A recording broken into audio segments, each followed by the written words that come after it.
What's up, guys, and welcome back. Today we finally hit the 600-mile mark for this ZX4RR. We're going to change the oil. There are a lot of things you need to do to a motorcycle when it's brand new, especially right at the first service, which is the 600-mile mark. They're going to change the oil. They're going to clean, adjust, and re-lube your chain for you, tighten down some bolts, maybe use some white lithium grease to re-grease some stuff. There's a lot of things that could potentially happen. So if this is your first motorcycle, I would suggest maybe you take it into the dealer and pay for that first service. And then after that, go ahead and start changing your own oil. Learn how to do your own chain adjustments, because the longer you own a motorcycle, the more you want to take it to a track and stuff like that, the better off you are being able to swap out your own tires, adjust your own chain, and obviously change your own oil. So that's what we're going to do today, guys. We're going to change the oil real quick, and I'll show you guys step by step how to do it. So here are all the tools we're going to use for this job, which is obviously fairly minimal. I'd say one of the better parts about this motorcycle is the simple fact that whether it's standing up or on its kickstand,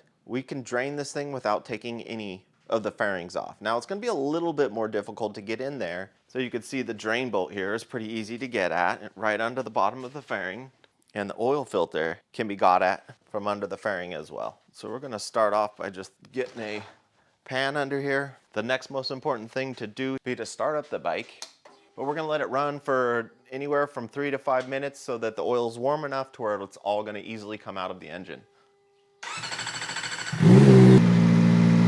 So our bolt is a 17 millimeter. There we go. Didn't take much to break her loose there. Now I don't want to get dirty, so I'm going to use an extension and just run her out.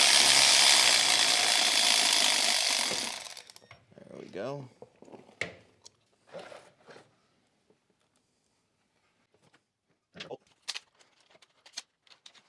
And nasty looking oil. So at this point, now that we have the oil drained, we have one of two options. Wait until the bike cools down, or we could start removing fairings. Either way, options up to you. So what we have here is some little pop clips, and you can see how I can easily fit my screwdriver under on this side, and I can just nicely pry it up like that.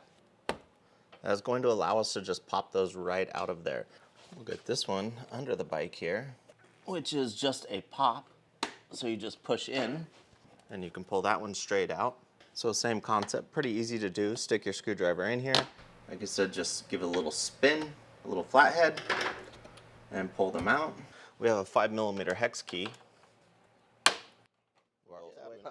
There we go, there's a hex key. Don't forget the little washer on the end. So that gives us a little bit of play there. So if you can see down here, we have another push pin, which is all this is just removing and separating this inner fairing inside here from the outer fairing. More on this side, which is this one here and this one here. So we'll pull these guys out. So we'll quickly loosen up some of these fairings real quick just to kind of make it a little bit easier to get at it. This isn't maybe necessary. I think it's almost probably easier for you to just let the exhaust cool down. It's not like any of us are in that big of a hurry. We're not at a track. All right, so after loosening some of these up to get a little tiny bit more room, I'm gonna slip my, there we go, our oil filter on there and just start loosening it up. Now obviously we gotta be really, really careful because we do not wanna be touching that exhaust. So there we go, we let it kind of drain a little bit. Just gonna slowly kind of take her off. And I'll link all these tools down below. This socket is designed for it. Just gonna let her drain for a little bit longer. Make sure we get as much oil out as we possibly can. All right, now that we got the filter off, here is the stock filter for the ZX4RR. We'll go ahead and pull this thing out, get out of its plastic. And something that I like to note is this isn't really, I mean, there's a little bit of lube on here, but definitely not enough. So we're gonna want to get some oil around these seals.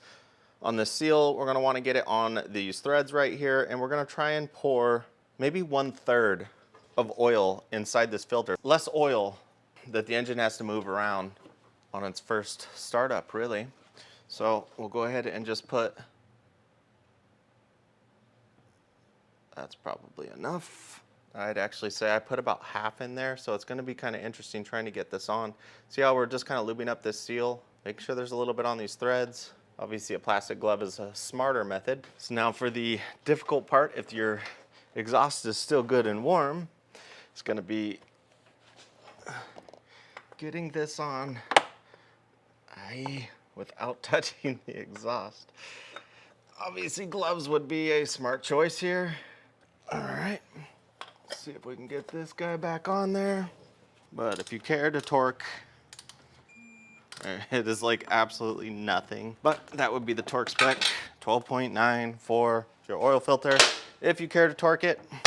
So I've got a bunch of crush washers here. I'll link them down below if you want to just get a bag of them. That way you don't have to keep worrying about it. But we'll go ahead and replace the crush washer.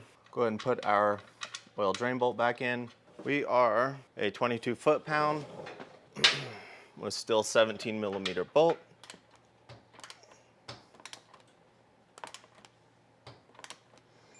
There we go, and there's our 22 foot-pounds on our bolt now. So the last thing for me to do is to go ahead and put all these little fairing pieces together that I took off so that we could get a little more room.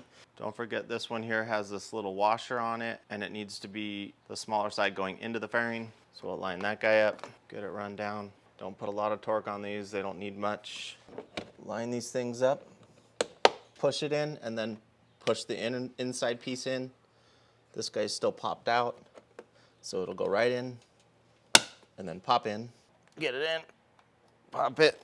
We have this one over here. Put this guy in. I have one more of these down here. And then last bolt, run it in, pop it in, and our fairings are back together. So if we did not remove the filter, it's asking for 2.4 US quarts. If we did remove the filter, we're looking at 2.7. Now, I don't want you guys to get wrapped up on the amount of oil to put in the motorcycle versus when it has enough oil in the motorcycle. Because obviously there's quite a large amount of gap there from how much we can put inside the motorcycle. And a lot of that has to do with how much we drained out, how much. So we'll go start by taking off our cap here. And we want to be around 2.5 liters or 2.5 quarts before we actually check and verify that we got the right amount of oil in it, which is definitely going to be more than half of this bottle. So I'm going to keep going until I have about 1.5 quarts left in this thing. That should be just under what the motorcycle actually needs, but we can start it up at that point and see where exactly the level is sitting at. So we're getting close, maybe a little bit more. So now we have about 1.5 quarts left inside of this 1 gallon, which means we are probably roughly around 2.5 quarts of oil inside of this motorcycle. So that should be enough to start it up anyways. So we'll go ahead and give her a start, let her run for a few minutes, and we'll shut it off and see where the oil level comes up to. As you could already see right now, it's already coming up almost to the top, but you also got to keep in mind our oil filter is not full and the oil has not been moved around through the engine. All right, it doesn't take long, just a minute or so, and it'll cycle all the fluid through, filter it through the oil filter. So now at this point, we're just gonna go ahead and wait. Remember to check the engine oil. The proper method to do it on this motorcycle is to have the bike perfectly up and down and flat, start up the engine for a few minutes, shut it off, and wait for it to fill up at the bottom. If the motorcycle is on its kickstand, all the oil is going to be on the other side of the motorcycle and it's not going to show you where it's at in this sight line. And our oil is not seeping down, which means we do not have enough in there. So we're going to go ahead and give her a little bit more. I would say I'm right at 2.7 quarts, which is what the motorcycle is supposed to have after a filter and oil change. So we'll give her another quick run, see if she levels out again. Of course, always make sure everything's clean. So first oil change is complete. I hope this was useful for you guys. Quick, easy, yeah, a little bit annoying. The exhaust pipe is definitely in the way of that oil filter. So by loosening some of the fairings and being able to pry it back just a little bit was just enough for me to get in there.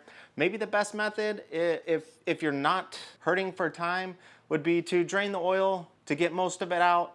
Let the bike cool down so that the exhaust is not hot, and then go ahead and take off your filter, put it back on, tighten it up, and go from there. Alright, let's fix the shifting here, guys. We hold down both these buttons, and this is going to get us into our vehicle display. Left one is going to maneuver us through what we need to mess with.